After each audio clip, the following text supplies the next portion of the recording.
6 August 1945 America জাপানের Hiroshima সিটির উপরে পারমাণবিক বোমা হামলা করে, যেটিতে ব্যবহৃত হয়েছিল লিটল বয়। তার ঠিক 3 দিন বাদে আমেরিকা আবারও জাপানের নাগাসাকিতে পারমাণবিক বোমা হামলা করে, আর এই বোমাটির নাম ছিল ফ্যাটম্যান। আমরা আজকে এই বোমাটির ডিটেইলস এবং এর কার্যকারিতা নিয়ে আলোচনা করব। চলুন তাহলে শুরু করা যাক।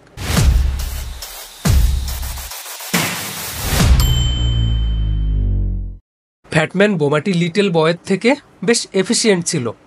আমরা যদি দুটির মধ্যে পার্থক্য করি তাহলে হিরোশিমায় ব্যবহৃত লিটল বয়ের ওজন ছিল 64 কেজি, যেটি ইউরেনিয়াম দিয়ে মূলত তৈরি ছিল এবং এটি 15 কিলোটন ব্লাস্ট প্রডিউস করতে সক্ষম ছিল। আর যেখানে নাগাসাকি বম্বের ওজন মাত্র 6.4 কেজি, আর এটি তৈরি প্লুটোনিয়াম দ্বারা, কিন্তু এটি প্রডিউস করতে পারত 21 কিলোটন ব্লাস্ট। এর মানে হচ্ছে ফ্যাটম্যান বেশি এফিসিয়েন্ট। লিটল বয় এবং ফ্যাটম্যান দুটিকেই তৈরি করা হয়েছিল আমেরিকার লস অ্যালমোস ল্যাবরেটরিতে, যেটা কিনা ম্যানহাটন প্রজেক্টের অন্তর্ভুক্ত ছিল। এই প্রজেক্টের ডিরেক্টর ছিলেন রবার্ট জে.বি. ওপেনহেইমার। আমরা সকলেই ওপেনহেইমারকে নিশ্চয়ই চিনি, যাকে পারমাণবিক বোমার জনক বলা হয়। ফ্যাটম্যানের ডাইমেনশন নিয়ে আলোচনা করা যাক।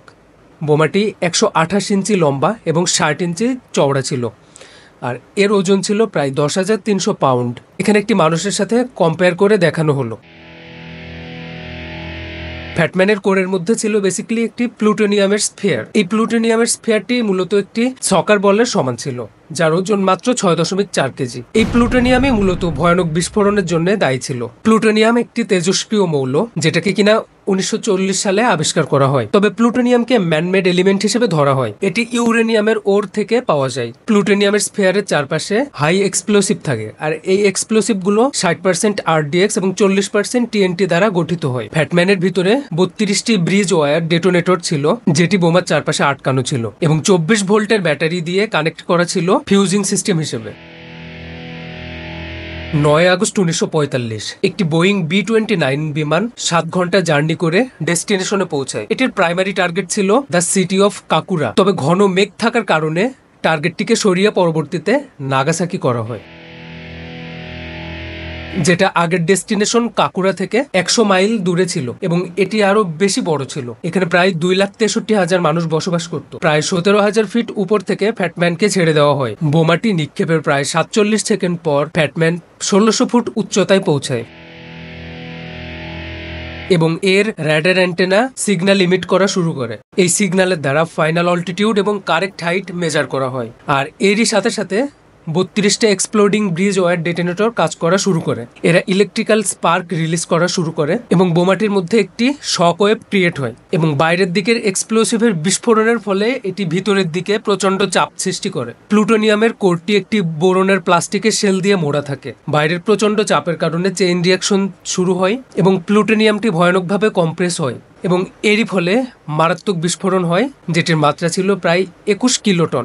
সাথে সাথে প্রায় 40,000 মানুষ মারা যায় এবং 3 স্কোয়ার মাইল এরিয়া জুড়ে প্রায় প্রত্যেকটি বাড়ি পুরোপুরি ধ্বংস হয়ে যায়। বিস্ফোরণের মাত্রা এতটাই তীব্র ছিল যে ওখানে থাকা কিছু মানুষ প্রায় সাথে সাথেই বাষ্প হয়ে যায়। নিউক্লিয়ার বোমা থেকে মূলত 3 ভাবে ক্ষতি হতে পারে। প্রথমত বিস্ফোরণ, দ্বিতীয়ত আগুন এবং রেডিয়েশন। নিউক্লিয়ার বোমার এক্স-রে সমৃদ্ধ আগুনকে বলা হয় ফায়ারবল। এই ফায়ারবল প্রচন্ড গরম হয় এবং হাইলি লুমিনাস হয়। ফ্যাটম্যানের ফায়ারবলটি রাফলি 3.2 কিলোমিটার এরিয়া জুড়ে ছিল। আলফা রেডিয়েশন সাধারণত মানুষের খুব একটা ক্ষতি করে না, ভালো মতো জামা কাপড় পরে থাকলেই আলফা রেডিয়েশনকে ঠেকানো যায়। তবে বিটা পার্টিকেল একটু সিরিয়াস, কারণ এরা সহজে স্কিনের মধ্যে ঢুকে যেতে পারে এবং স্কিনকে ড্যামেজ করতে পারে। তবে গামা রেডিয়েশন সব থেকে বেশি ভয়ঙ্কর। এটি সহজেই মানবদেহ ভেদ করে বেরিয়ে যেতে পারে এবং এর কারণে মানুষের লং টার্ম হেলথ ইফেক্ট পড়ে, এমনকি ক্যান্সার অথবা জিন মিউটেশন হতে পারে। ফ্যাটম্যানের বিস্ফোরণটি ছিল খুবই ভয়ঙ্কর। গোটা পৃথিবী এই পারমাণবিক বোমার ক্ষয়ক্ষতি দেখে পুরো স্তম্ভিত হয়ে যায়। তাহলে এই ছিল আমাদের আজকের ভিডিও। দেখা হচ্ছে পরবর্তীতে নতুন কোনো ভিডিওতে। সেই পর্যন্ত ভালো থাকবেন, সুস্থ থাকবেন। আল্লাহ হাফেজ।